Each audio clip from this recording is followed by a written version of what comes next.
Hi, welcome to the TBW interview. We're interviewing Stuart Hall again, who's one of our major sponsors. And if I get my finger right, he's up there in the corner. This is Stuart's brand. Just going to talk to Stuart about kind of what typical weeks out in Mallorca look like and more about his business, get more to know. So Stuart, to start us off with, what does a typical week look like for you? For us, it depends on the level that you cycle at, but we've got 4 to 8 different ability groups each day that go out. If you start at the sort of more novice end of the scale, then they generally end up doing around about 300 kilometres a week over 5 or 6 rides, generally between about 12 and 14 mile an hour, with one day taking in a 8 or 10 kilometre climb. Nice. They're generally out there from 9:30 till 2:30, 3 o'clock in the afternoon with a cafe stop, cakes, lunch, whatever they seem to need. They'll have a guide on the front and a guy in the back sweeping to make sure nobody gets left behind. Perfect. Yeah. But you've got a few groups. So that's your novice group. And what are your other groups? Well, the other groups, they generally go by in blocks of about 2 or 3 kilometres an hour. Yep. After the novice group, the rides are generally 100k plus, and they go up like 110, 120, 130 k's would be a sort of typical day for the 22 to 26 kilometre speed range. And then anything really over 26 to 30 kilometre range, they're generally doing 140 to 170 k's a day. Nice. The faster group generally only has a ride leader, because if you're on the faster group, you're more of a capable and sustainable rider. So we tend not to put a sweeper on that, because if we put a sweeper on it, then people go on that ride that shouldn't be on it, because they know they're going to be swept up, and that slows the rest of the ride down. So effectively that ruins a ride for the faster riders. Every other group has a sweeper on, which makes it better for everybody else in the group, because they know that no one's going to get left behind, and they know that it's a controlled speed. If they want to go faster than 26 k's an hour, they jump up a group, go on the next group up, which is it's a nice way of doing it. Makes it very clear cut. But you know, so if I was out with my friends and I came out, or with the other boys, and we're able to jump groups each day, we don't have to stay together. No, most people change every day. I mean, what has happened recently is we get a lot of husband and wives or girlfriend, boyfriend partnerships where the guy or the girl is fitter than the other partner, and they'll often go on a faster group, like they might go on a 25, 26k group, and this partner who's not so fit will probably go on a 22k ride, and often we'll arrange to meet up at the cafe at lunchtime. Nice. And then the faster partner will drop down to the slow ride to ride back with the other partner. It's a great way of doing it. You just got to make sure it mingles, because you guys also, you have so many people out, you have groups of friends, and a huge range of ages as well, from what I know. Yeah. I mean, obviously we can't talk about 2020 because nothing really happened. But in 2019, our youngest rider was 11 years old, who came out with his mum and dad, who also rode bikes. And our oldest rider was 76. Yeah, that's a nice little range you'd covered. So, you know, if you're in there, if you're outside of those parameters, then you're either extremely lucky being under 11, or you're not so lucky being over 76. Which way you want to look at it, you know. But it does cover pretty well everybody. Everyone has the choice of joining or not joining the rides each day. There's no set pattern. We ride 7 days a week, so whichever day you arrive. Obviously the first day it's a bit difficult to ride because you generally don't get in before the rides go out, but from that day on you can ride every single day if you want to, with the group, or you can ride one day without, whatever suits your capabilities or mentality, really. I was going to ask, I don't have to stick with the group when I'm out there. I think Tim said he used to go out on his own and then come back and join the group. Yeah. No, it's a really nice way of, just making sure everyone interacts, but you often get big groups out of blokes, of women, of teams. How do you deal with that? Well, in the early season, like January, February, we tend to get more teams really, or more sort of clubs. Yeah. So Yeah, they more all know each other, and they're all more capable, really. So that's easier to control, because everybody wants to ride at a certain level. If it's a club, everybody knows that John can only do 22 mile an hour for 1.5 hours, so everybody's going to wait for him, you know. Yeah. And the last 5 or 10 Ks might be a bit of a burn up, but nobody really gets left behind. And that's more a club personality issue, and that generally works out because the guys know each other and they know what to expect from each other. Okay. So, but when you get the odd loose cannon who turns up, who tells you, you know, he was in hospital till he got on the flight and he's never ridden a bike in the last 10 years, you know, and he comes out and he just tears the legs off everybody. You know, and he goes out, they generally go out on the slowest ride, you know, and they look like they've just finished the 2 months. Yeah. That's the really hard issues to control, you know. But otherwise, it tends to work out okay. I mean, the new people, the new cyclists, they're gentler. They want more comfort. So you have to have sort of steady rides. With a good sweep, people to talk about other things apart from cycling, which our guides do on those, you know. I mean, on most of the other group rides, all anyone seems to talk about is cycling. But on it's that mentality. If they're out there to train, let's do that. On the newbie ride, then they talk about other things. You know, they talk about the history of the island, the places they go in, what the stuff's about, the plants, the flowers, the trees. So it's really more educational and more fun, you know. But they spend as much time talking as they do riding, and it's a great way for people to see Mallorca and get like 250, 300 kilometres in riding a bike, which I'd never do back home. Perfect. I mean, sounds just utterly perfect. And we talked about speeds, and I'll insert a little speed thing. I'll put it, get my arms right. I'll put it up on this side. Yeah. Get everyone to show. But coming back or in the morning, what happens with food? What am I buying food? Basically, in the morning you get up. The packages that we offer are half board. Yep. Predominantly, we do some all-inclusive packages, but that's more for the guys who want to have a few beers of a night, because it represents greater value. But the half-board packages include breakfast, so it's usually a buffet breakfast. Eat as much as you want. You can take food with you, and then we have a stop on the ride for lunch, sandwich, spaghetti, whatever, which is not included in the price of the trip. Then you get back to the hotel and you're supplied with dinner of an evening. Buffet style dinner, eat as much as you want. Great choice of food, you know, 2 or 3 meats a day to choose from, fish dishes, vegetarian, lots of fruit, lots of vegetables, lots of pasta, lots of pizza these days because everybody seems to want to eat pizza. And that's all included in the price. So, you know, nobody ever needs to go hungry. It's such a nice way of doing it. You know, so from the sounds of it, all I've got to worry about is really turning up. But even that's sorted, because once I'm at the airport, you take care of that as well.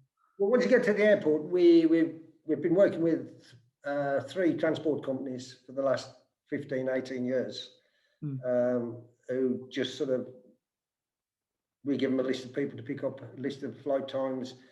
They always check whether the flight's going to be early, whether the flight's going to be late. They always ring us if the drivers have got delayed, which obviously in the real world, these things happen because there'll be hold-ups on the motorway. The previous flight might have got in a bit late, so it throws everything back, you know. You can easily lose half hour, an hour in the day's schedule, really, on transport. But generally, they keep us pretty well informed. The drivers ring us and say, I'm ever so sorry, but I'm going to be like 30 minutes late or 40 minutes late. So then I'll ring the customers or the lead person of the particular group that's arriving and say, you know, grab yourselves a coffee. The driver's going to be about 35, 40 minutes. He's held up in traffic, but he'll be there. And they just meet you at the airport reception. You get a picture of where to meet the people in the airport. So you just stand in this place and there's this specific sign and our driver comes to you. Comes to you, he sees you, goes, you're mine. Let's get you Well, sorted. obviously, a lot of the guys have got bike boxes, bike bags, Mm. you know, and generally we look a little bit slimmer than the general public, so you know we're more easily recognised. You Indeed. know, yeah, Indeed. And I've done a few trips abroad, and if you don't know your transport before you're turning up, it's very nerve-wracking. But when you know it's sorted, it makes you so much more relaxed that someone knows yeah, that. yeah. I mean, people do get the two things that people get most stressed about is the arrival transport and the going home transport. Yeah, I think that's very I true. mean, the going back transport, people panic much more than the arrival. Yeah. Am I going to get everything together? Will I get there in time? Yeah, yeah. I mean, we've had people even in the last 2 years who have got in the first minibus that turned up at the hotel, which was nothing at all to do with us. Right? They just asked the driver who was going to the airport. They got in the minibus. He hadn't got a trailer for the bike boxes, and there was 11 bike boxes. They left the bike boxes at the hotel. He got to the airport, and our driver got there about 3 minutes later, and said, you know, where are these people? And I said, well, are they with the bike boxes? And he says, well, all the bike boxes are here, but there's no people. So I had to ring the guy up who was in charge of the group, and I says, you know, where are you guys? Our driver's there. I said, oh, we're halfway to the airport. I said, well, where are your bikes? I said, they're at the hotel. So So what you got to worry about is getting the right minicab, the right minivan. yeah. So they do, you know, people do panic about getting home. I think, particularly in the last 3 or 4 years, people panic more about going home than they do about arrival. Yeah, but with you taking care of that, it puts everyone at such ease. Yeah. You know, the transport will get there. Don't worry, it's all sorted. Yeah. Yeah. I can honestly say in 30 years, we've never had anyone miss a flight. Hey, that is outstanding. I'll be honest, that's outstanding. Never had. We've had a few close shaves, as you would expect, but we have never had anyone miss a flight. No, I mean, yeah, that's very good. That's very good. And then kind of, so we talked about my rides when I'm there, or the rides, my food, how I'm getting to and from. But what do I do when I'm not on the bike?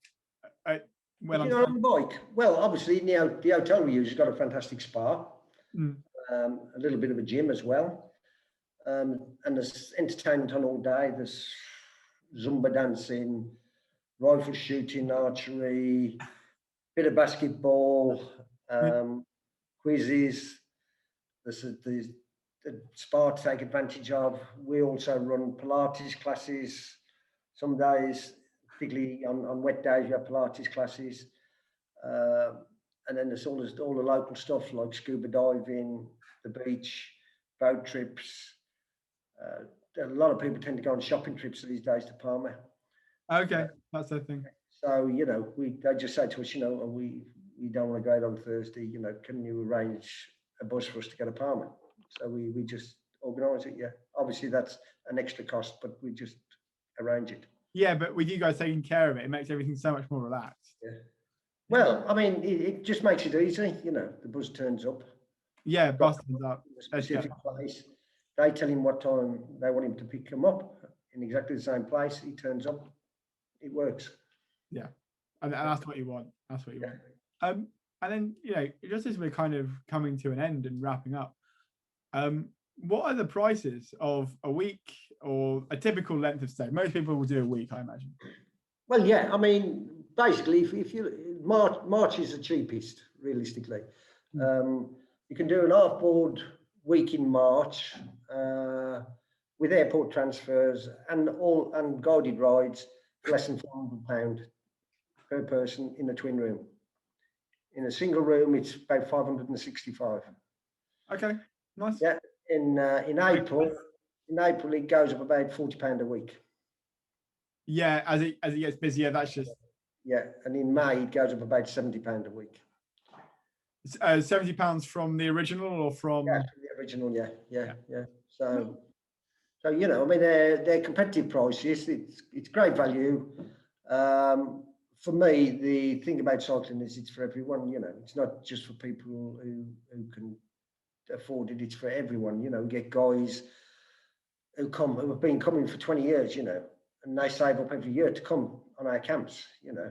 Yeah, I've done a few trips abroad, and I'd have bitten your right arm off to pay that price at some of the places we went to. You know, I mean, you know, we use good hotels. We've got great contracts with the hotels. We've been customers with them for years, and we put a lot of volume through so we can do great prices. Yeah, no, that's, hey, you know, that's exactly the same with the transport companies. You know, we've worked with them for years. In fact, one of the transport companies now, I'm working with the sons, were about 15 when I started working with them. You know, now they're now running the company. Brilliant.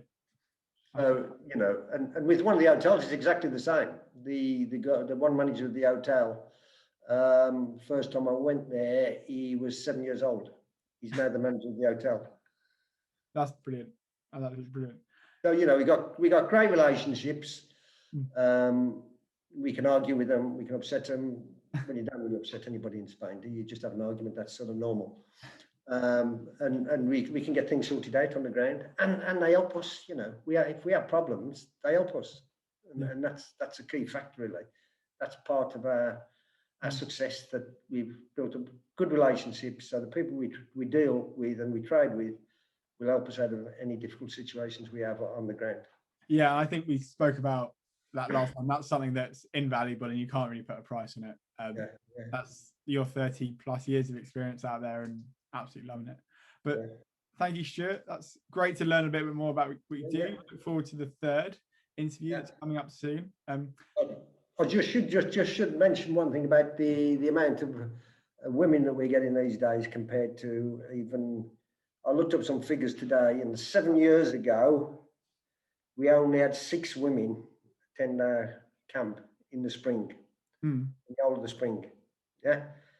How many? In 2019, we had 322. That's a growth. That's so. So, you know, we're trying to get it up to 50%. You know, they're currently running at around about 35% of our spring business, but we're trying to get it up to 50%. And the market's out there.